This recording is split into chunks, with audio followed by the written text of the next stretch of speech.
Hi, this is Scott Harris, CEO of SocialSurvey. We're here in Scottsdale, Arizona at the Western Kierland, site of Lenders One Visualize Conference. Just finished a FinTech session where one of the panelists, Henry Santos, the CIO of Movement Mortgage, formerly of IBM and Accenture, agreed to sit down with us and discuss the role of the loan officer in a post-automation world. When you talk about digital mortgage, it's a continuum. So yes, the front end matters, how we get to customers, how customers interact with us, how they expose their data, products they select, how they get approved.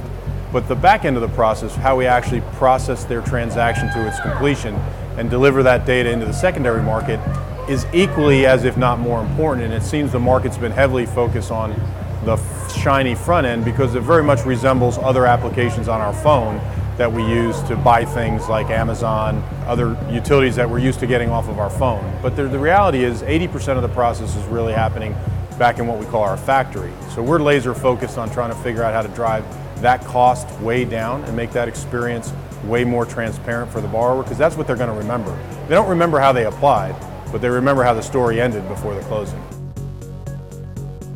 We think the borrower thinks of the experience in 6 steps.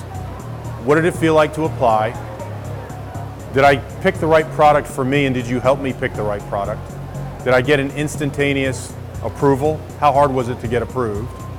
Then during the closing process, was it transparent? Did I know what was going on? Did I feel informed?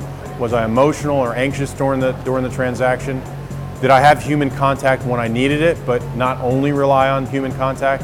Was I able to use chatbots and Siri, Alexa, Google when I wanted to? And then the last piece, the closing. Was the closing digital? Was I able to use e-sign? Was it point and click? Really simple. We think those are the 6 things. So if you just focus on the first part, which is how easy is it to apply, and then the next 5 pieces are extremely cumbersome, that's what the borrower is going to remember. So Watson and artificial intelligence will absolutely begin to play a much more significant role in borrowers finding properties, investigating their financing options, and evaluating their credit. And I think it's not too far in the future when borrowers will really self-process most of their credit application and have a digital wallet that they'll maintain 24 hours a day, 7 days a week, and expose that wallet to creditors when they're ready, as opposed to the creditor soliciting information from them. I think it'll go to a push model here in the not too distant future. Folks like Amazon will figure out a way to allow you to collate your personal information and expose it to lenders, expose it if you're trying to buy a boat, a car, finance, education. That borrower wallet will be something that you own, which is really going to sort of change the game. So Watson will have a role in helping you to organize your data, sort your data, point your data to the best opportunity for your unique situation. So he's here, or she's here, however you want to describe her. I think what's happening is, in financial services generally now, the competitive benchmark is not what are other banks and lenders doing, but what are other retailers doing. So if you look on your phone and you look at all the top apps in the App Store, none of them are financial services apps.